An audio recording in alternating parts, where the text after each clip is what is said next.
What's up, guys? Mason back at it. I know it's been a long time coming. I kind of let the channel kind of waste away for a number of years, but here I am and trying to get back into this thing. So Ramcharger Garage, Texas Traction, we're all coming back to it. Now in my previous videos, this is a kind of a personal side project that I never really showed the channel. You know, I was doing a lot of content on a 2010 Charger that I had at the time. I was a high school kid, just getting into college. Last few years, it's really changed my life. You know, grew up quite a bit, got my degree, kind of moved out. Was on the road full time for about 3 years. Was able to buy a house last year, and I came back home full time. So really able to get back into the passion that I love and working on the vehicles that I love. And so today, you know, we actually have a little bit of a project. So I'm putting a new fuel pump in. I had a fuel pump in this truck. It's just for reference for everybody. This is a 1985 Dodge Ramcharger. It was an ongoing project I've been working on since probably my freshman year of high school. It was a frame-off restoration, and now it's kind of working through a lot of the bugs to get her to become a daily driver. There's a lot of work up to this that I may put out in a future video. You know, kind of putting together, there's just hundreds and hundreds of videos and photos and kind of overseeing the process over the years that took it to what it is now, which is, you know, mostly fully painted, running and driving truck that started out as a West Texas non-runner. So here we are today. We'll come back to it. I've got a nice 25 GPH fuel pump. It's for the 318 that's in it. We rebuilt back in 2013, 2014. Issues we're running into, stuff that I've been finding out recently, that Edelbrock carburetors, which this is running, I've recently rebuilt the 600 CFM for it. Edelbrock carburetors are super sensitive to fuel pressure. I was running about 7.5 to 8 PSI. I was given a lot of issues, overflowing the bowls, things like that. So we stepped down to a smaller Carter pump. I think it'll still fit the needs perfectly well for what we need here. You know, it's not a crazy powerhouse.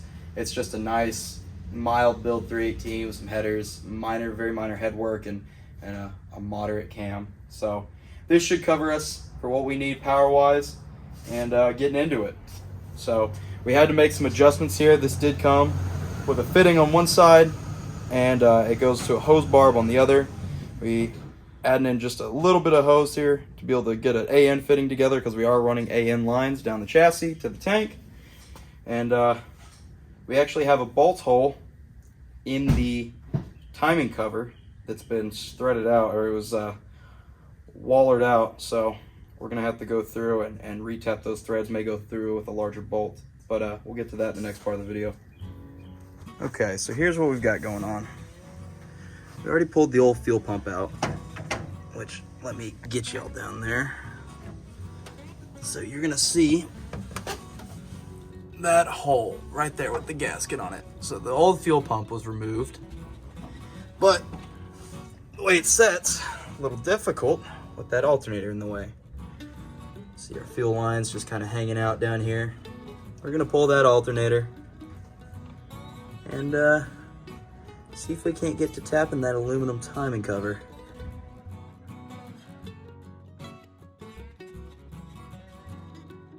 So what do we got here? We need 1/2 and 9/16.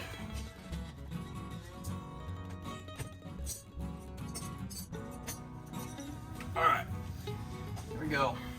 First of all, 2 of the handiest wrenches you can have working on these old vehicles. Double open in 1/2, 9/16. Lifesavers, especially if you're on the road. You gotta pack light with your tools. Makes life a lot easier. We're just gonna loosen this alternator up, see if we can get the belt off. You have to pull the connections off the back of the alternator and go ahead and loosen this pivot bolt. And these make it handy because most of these connections are 1/2 or 9/16. Pull the wires out of the way here.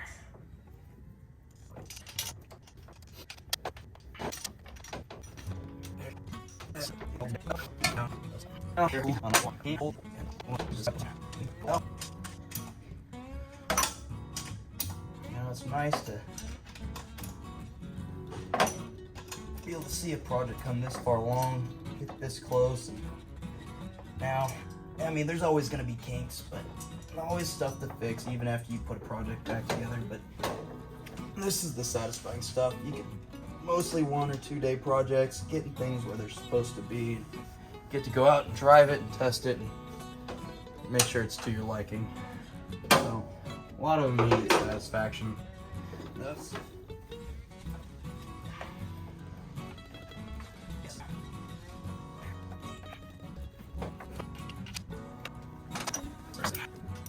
real careful too not to lose these washers. Spaces that alternator accordingly on these small block Mopars. We are running an aftermarket bracket system for this AC compressor. This was not a factory AC system truck, so we use some Bouchon Performance products. We've got these nice cut and powder coated brackets that adapt to modern Sandon 134 compressor, but it does require proper shimming. So use spacers and washers accordingly to get all your belt system aligned between your alternator, power steering pump, AC compressor, whatnot. So, and just like that, dropped it. Yep, I figured that was gonna happen.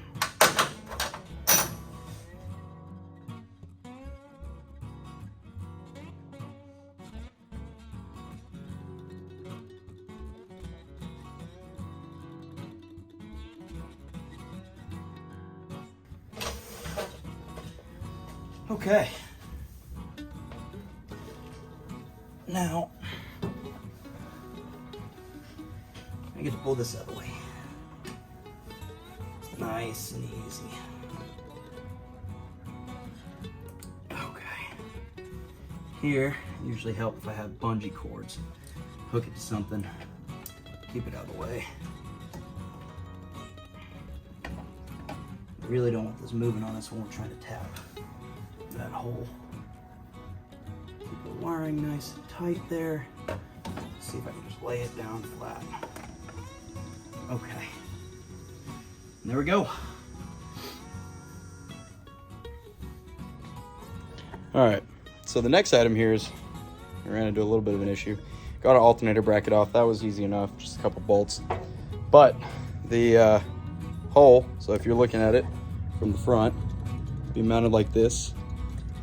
So you've got this hole, and you've got this hole in the back. Okay. The issue we're running into is this is a wet hole. What I mean by wet hole is the bolts that go through this bracket and into the timing cover are actually ported directly into the water jacket. So you pull that bolt out, you're going to start getting a coolant leak. So we had to throw that bolt back in real quick, try and get it cinched up nice and tight. All right, get it cinched up nice and tight so we're not leaking coolant everywhere. So you can see we did get a little bit of a coolant leak under there. You may not be able to tell. There's a couple other leaks we still got to get sorted too. So we're going to keep working here.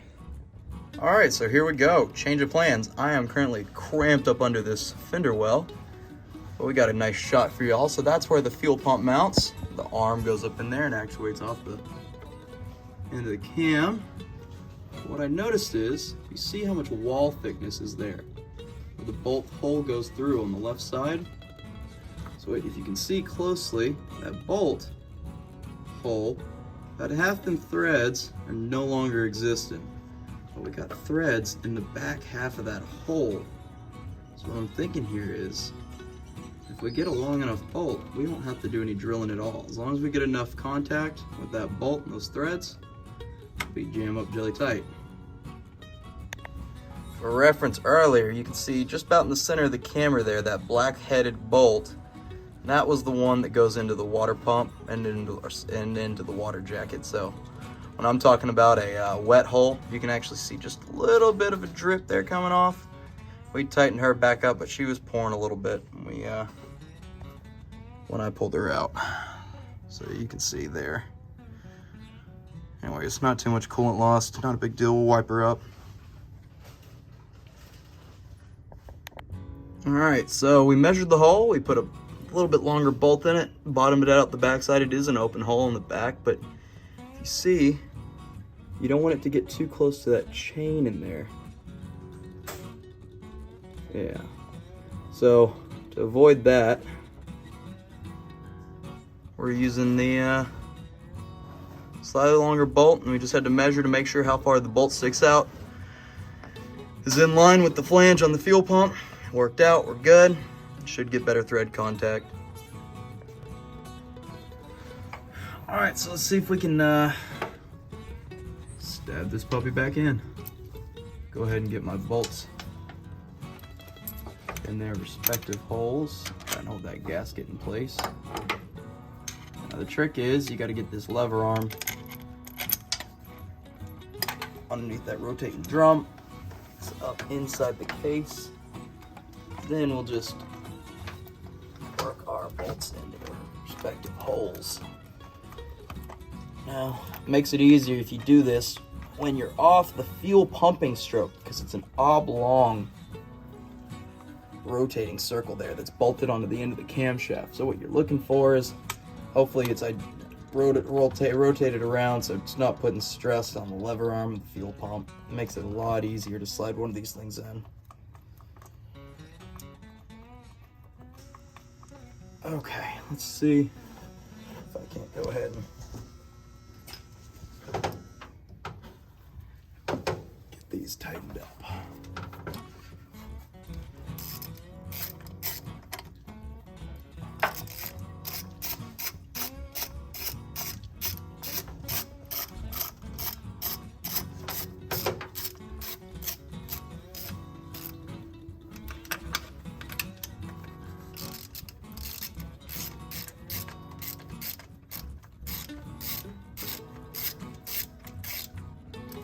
Here's where you want to be careful.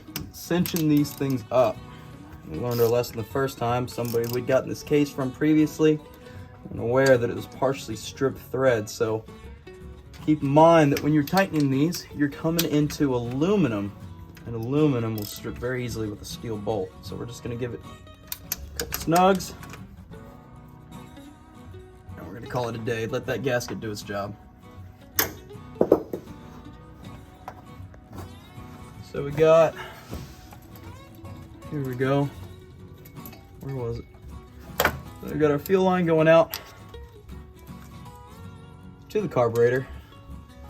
I do need to take this gauge that I put in temporarily. This is how we were diagnosing the problem. Just put an inline gauge to check fuel pressure. See there? We're gonna unhook this A-in fitting and we'll bolt it all back, or screw it all back into the fuel pump. Take this thing out. All right, and we're just gonna take a quick look here at what we got back put together. We got the alternator back in. Got that fuel pump bolted in nicely. Still missing a few things in the front here. Still have to put the AC condenser back. We do have the lines capped for now, and the clutch is off on the AC. We'll make sure to keep that off when we start it up, but we just want to test for function. Transcooler is directly routed through the bottom of the radiator, and we will be installing an aftermarket external cooler with a fan on it, but for now we just want to check and see what we've gotten so far.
So that really ended out the night. It was getting late. I still work a full-time job, so I like to get what work I can in during the week on these side projects, but it really is limited to maybe a few hours a night.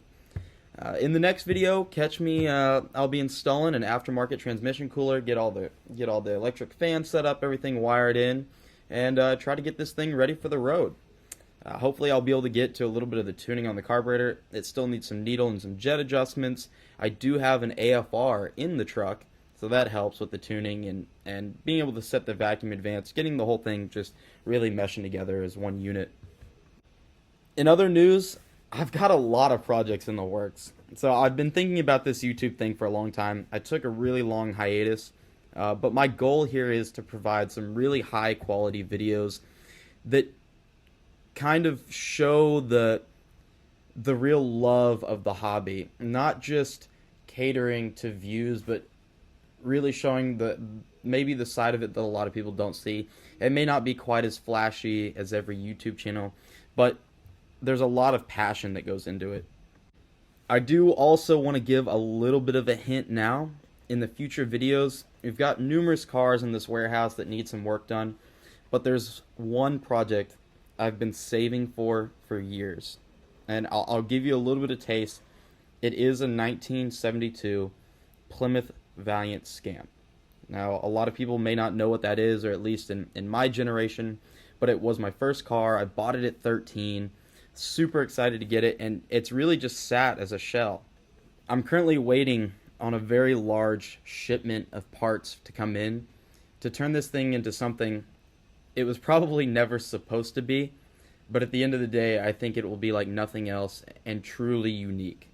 And something that you can get in, drive every day, has modern amenities, but doesn't necessarily look like old school muscle and doesn't necessarily look like a modern day car either. So guys, catch me on the next one. Please like and subscribe, and we'll keep rolling out this content.